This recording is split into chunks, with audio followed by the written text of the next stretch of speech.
नमस्कार दोस्तों, एक बार फिर से स्वागत है एक और नई जानकारी वाली वीडियो में। मैं हूं आपका दोस्त गिरीश। दोस्तों, आज की वीडियो में आपको बताऊंगा कि मैनुअल एसी को गर्मी में आपको किस तरह से यूज करना चाहिए, यानी कि एयर फ्लो कितना होना चाहिए, एयर फ्लो डायरेक्शन किस तरफ होना चाहिए, साथ में क्या क्या चीज़ों का आपको विशेष रूप से ध्यान रखना चाहिए। हालांकि ये जो चीज़ मैं आपको बताने जा रहा हूँ बिगनरों के लिए बहुत ज़्यादा इंपॉर्टेंट होने वाली है, और अगर आप पुराने ड्राइवर हैं, बहुत दिनों से गाड़ी चला रहे हैं, एसी यूज कर रहे हैं, फिर भी ये जानकारी मुझे लगता है आपके लिए काफ़ी काम की होने वाली है। देखिए, थोड़ा बेसिक से मैं आपको स्टार्ट करूँगा, जल्दी जल्दी बताऊँगा। ये आपका टेम्परेचर नॉब होता है, ब्लू की तरफ है तो ये कूल है। अगर हम इसको इस तरफ थोड़ा सा और ऊपर उठा देंगे तो कूलिंग थोड़ी और कम हो जाएगी, और यहाँ पर जो है नॉर्मल हो जाएगी। इस तरफ जैसे ही हम लाएंगे तो हीटर की तरफ डायरेक्शन हो जाएगा, यानी कि गर्म हवा ब्लोअर से मिलने लग जाएगी। ये आपकी ब्लोअर की स्पीड है, ये एसी स्विच है। जब तक आप इसको ऑन नहीं करेंगे तब तक आपकी गाड़ी का जो एसी है वो काम नहीं करेगा, कूलिंग नहीं करेगा। ये रियर डिफॉगर का स्विच दिया गया है, कुछ गाड़ियों में अलग अलग पोजीशन पे होता है, तो यहाँ पर रियर में वाइपर और डिफॉगर भी दिया गया है इस गाड़ी में, इसलिए यहाँ पर दिया गया है। डिफॉगर दोस्तों हमेशा गाड़ी का इंजन स्टार्ट होने के बाद ही काम करता है। ये एयर फ्लो डायरेक्शन का नॉब है जो कि सबसे ज़्यादा इंपॉर्टेंट रखता है जब आप अपनी गाड़ी का एसी यूज करते हैं। साथ में यहाँ पर आपको स्लाइडिंग वाला इस तरह का एक स्विच दिया गया है, जिससे आप बाहर की हवा केबिन के अंदर ले सकते हैं। जैसे कि आप यहाँ देख भी पा रहे हैं, यहाँ पर जो है केबिन के अंदर की हवा ही ब्लोअर यूज करेगा। अगर आप इसको स्लाइड करके इस तरफ कर देंगे तो बाहर की हवा केबिन के अंदर आएगी। कुछ गाड़ियों में इलेक्ट्रिक स्विच देने लगे हैं आजकल की गाड़ियों में ज़्यादातर इस तरह का स्विच दिया जाता है इलेक्ट्रिक, जिससे फ्लैप खुलता है और बाहर की हवा अंदर आती है। तो ये तो हो गई बेसिक चीज़ें। अब बात करते हैं एसी का यूज किस तरह से करना है। सबसे पहले मैं आपको बता दूं, अगर आपकी गाड़ी मॉर्निंग में फर्स्ट टाइम स्टार्ट हुई है तो एसी का यूज तुरंत आपको नहीं करना है। जिस तरह से हम हीटर चलाते समय थोड़ा वेट करते हैं इंजन गर्म होने का, उसी तरह से आपको एसी का स्विच एकदम से ऑन नहीं करना है, एसी को एकदम से ऑन नहीं करना है, थोड़ा सा वेट करना है। ठीक है, थोड़ा वेट करने के बाद ही आपको एसी का यूज स्टार्ट करना है। ऐसा मैं इसलिए कह रहा हूँ क्योंकि मॉर्निंग में जब हम गाड़ी को स्टार्ट करते हैं तो गाड़ी का इंजन का आरपीएम थोड़ा हाई रहता है। उस टाइम पर इंजन प्रॉपर लुब्रिकेट नहीं हुआ होता है और इंजन का जो टेम्परेचर है वो वर्किंग टेम्परेचर पे नहीं आया होता है। तो थोड़ी देर बाद जब आरपीएम डाउन हो जाता है, नॉर्मल कंडीशन में आ जाता है, उसके बाद ही आपको एसी का यूज करना है। इससे आपकी गाड़ी में वेयर एंड टेयर कम होंगे। ठीक है, साथ में कुछ जगह देखा गया है कि एसी का स्विच हमेशा ऑन रखते हैं और इस तरह से ब्लोअर ऑन रखते हैं, जैसे कि अभी आप देख रहे हैं, और आप गाड़ी को स्टार्ट कर देते हैं। तो ये भी आपको नहीं करना है। हालांकि आपकी गाड़ी में ये सिस्टम लगा हुआ है कि जब तक आपकी गाड़ी का इंजन प्रॉपर स्टार्ट नहीं होगा तब तक आपकी गाड़ी का जो एसी का कंप्रेसर है वो ऑन नहीं होगा, भले ही ये स्विच ऑन हो।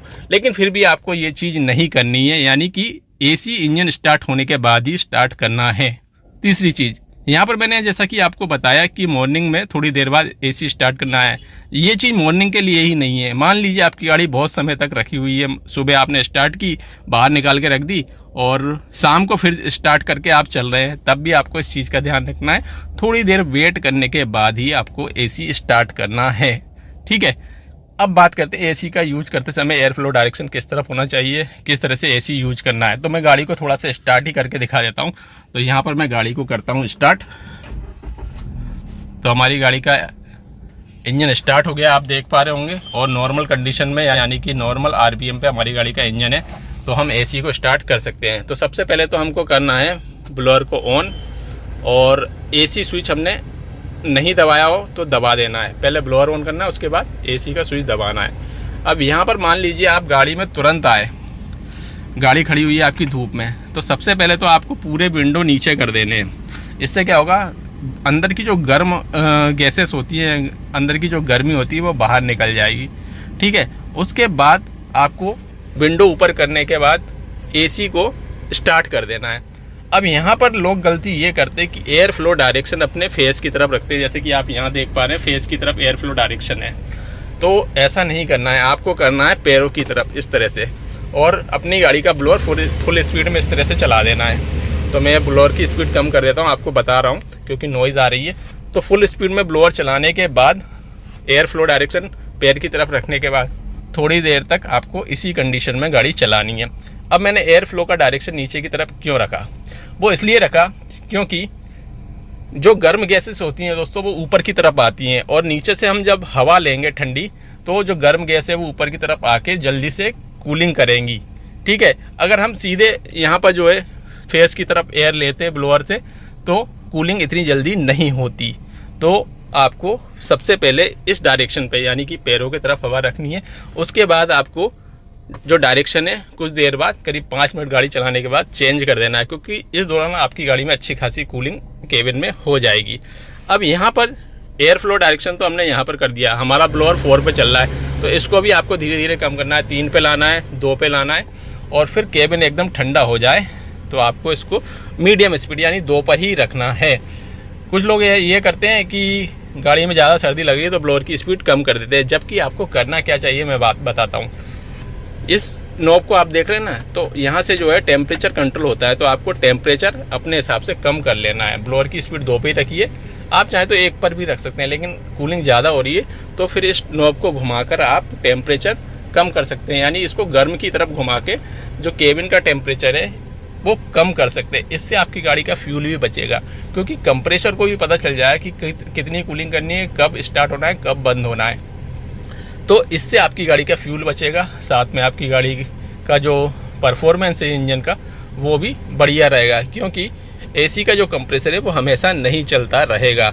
जब उसको लगेगा तो बंद हो जाएगा टेम्परेचर के हिसाब से। मान लीजिए मैंने यहाँ पर टेम्परेचर सेट कर दिया तो थोड़ी देर बाद कंप्रेसर अपने आप बंद होगा, फिर थोड़ी देर बाद चालू हो जाएगा। अब यहाँ पर एक विशेष चीज़ और देखी गई है, मैं इसको बंद कर देता हूँ क्योंकि काफ़ी ठंडा हो रहा है, अभी मॉर्निंग का समय है। हाँ, तो मैं कह रहा था यहाँ पर एक विशेष चीज़ और देखी गई है, कुछ लोग ध्यान नहीं देते। ये जो स्विच है ना स्लाइडिंग वाला या फिर पुश बटन इस तरह का मिलता है, वो बाहर की एयर की तरफ रखते हैं, तो इस दौरान भी आपको कूलिंग अच्छी नहीं मिलेगी, क्योंकि बाहर की गर्म हवा केबिन में ब्लोअर लेगा तो कूलिंग इतनी जल्दी नहीं मिलेगी। तो इस बात का भी आपको ध्यान रखना है कि इसको हमेशा केबिन की एयर की तरफ ही रखना है, जिससे अंदर केबिन में जो गर्म हवा है वो जल्दी से ठंडी हो जाए। और इसका यूज कब करना है वो भी मैं आपको बता देता हूँ। देखिए, अगर हम कंटिन्यू इस तरह से ब्लोअर में केबिन की हवा लेंगे और गाड़ी में ज़्यादा पैसेंजर है तो अंदर कुछ लोगों को ऐसा फील होता है कि वॉमिटिंग आ रही है, सिर घूम रहा है, सिर दर्द दे रहा है। तो उसके पीछे का रीज़न यही है कि केबिन में ऑक्सीजन की मात्रा कम हो जाती है। तो हर 15 से 20 मिनट के बाद आपको इस स्विच को इस तरफ कर देना है, जिससे फ्रेश हवा बाहर की केबिन में आएगी। 2 मिनट के लिए कीजिए, लेकिन करिए ज़रूर, इससे केबिन के अंदर जो ऑक्सीजन की मात्रा है वो बनी रहेगी। तो इस तरह से आपको अपनी गाड़ी का एसी यूज करना है। स्पेशली जो मैनुअल गाड़ियां होती हैं उनमें थोड़ा सा तामझाम ज़्यादा होते हैं, यानी मैनुअल एसी वाली जो गाड़ियां होती हैं उनमें बहुत सारे सिस्टम होते हैं जिसको कंट्रोल करना या फिर समझ पाना हर किसी के बस की बात नहीं होती है। टेम्परेचर को कम करने के लिए हमेशा आप ब्लोअर का यूज मत कीजिए, ब्लोअर को कम मत कीजिए, इसको आप घुमाइए, अपने हिसाब से टेम्परेचर कम कर लीजिए। आपको सर्दी लग रही है, थोड़ा सा इसको ऊपर कर दीजिए, जिससे कंप्रेसर भी बंद हो जाएगा और टेम्परेचर मेंटेन रहेगा। और हमेशा ब्लोअर की स्पीड मीडियम पे रखिए, जिससे धीरे धीरे कूलिंग होती है। एक बार प्रॉपर कूलिंग होने के बाद आप इसको कम से कम पर रखिए, जिससे काफ़ी अच्छे से कूलिंग बनी रहेगी। तो ये एक जानकारी थी इस मैनुअल एसी के बारे में। गर्मी आ चुकी है तो मैंने सोचा क्यों ना आपको मैनुअल एसी को यूज करना प्रॉपर बताया जाए। अगर आपको पता था तो भी आप इस वीडियो को लाइक कर सकते हैं, और अगर आपको नहीं पता था तो भी आप इस वीडियो को लाइक कर सकते हैं या शेयर कर सकते हैं। मिलते हैं एक और नई जानकारी वाली वीडियो के साथ, तब तक वीडियो को लाइक शेयर करना ना भूलिएगा। धन्यवाद।